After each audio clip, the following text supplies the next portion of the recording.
Sometimes we forget and we go unconscious again. Sometimes, because we're human.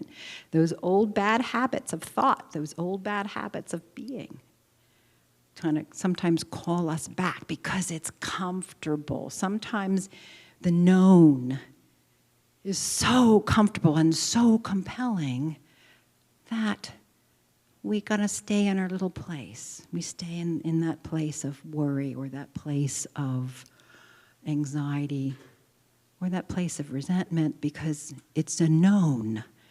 And our body's kind of like, well, I know this, I'm comfortable with this. And I don't know what'll happen if I step out of it and go over here to maybe infinite possibility, or my power of imagination, or my power of creativity, or my power of faith. And I remember that I have this power. And so in chapter 5, I go down a whole other street. And I reinvent myself. I become the person that I want to be. How does that person think? How does that person walk? How does that person eat? How does that person drive? How does that person interact with their family? Right? How does that person handle a crisis? How does that person handle money? How does that person use their body?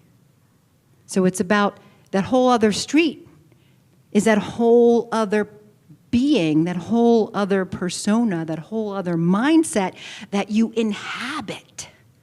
You inhabit a new you. A new you. Okay, so we go down a new street.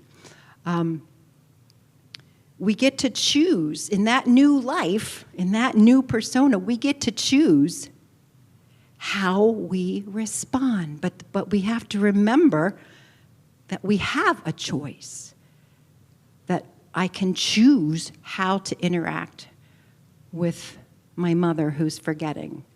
I can choose how I interact with my infant granddaughter who's just being so fussy.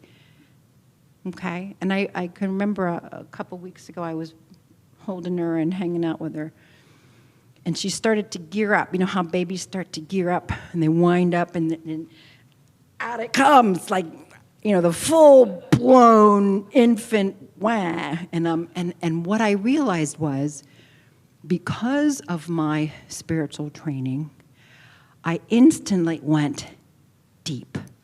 I went deep because she was having a hard time. And so that meant that I have to go deep.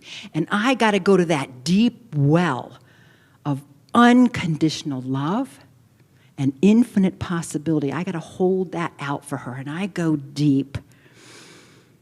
And she's doing her wah. And then what that does is that informs my response. That informs my behavior. It informs what I do.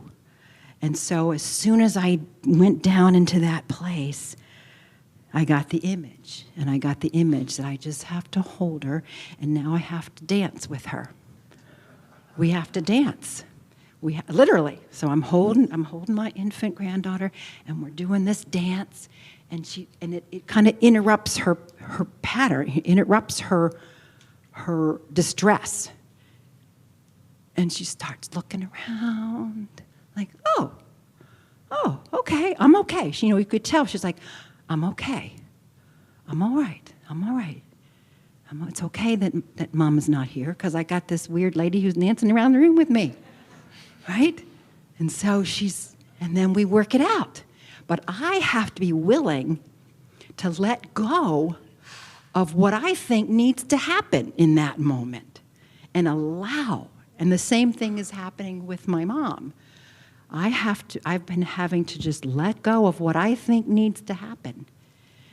And sure enough, way is opening. Things are going much more smoothly. Things that I was afraid were not going to get taken care of, she's willingly and gratefully handed over to me. And so it's about me sitting in my prayer time and holding that vision of, what do I want to have happen? What's the most elegant, graceful way that my day could unfold? What is the most elegant, loving way that I could interact with my mother? How do I see things unfolding in my life? And I hold that, and I hold that, and I hold that. Because what I know is that as we stand in our own power, that enables other people to stand in theirs. That opens people up to their chapter 2, their chapter 3, their chapter 4. We create that energetic blueprint for people.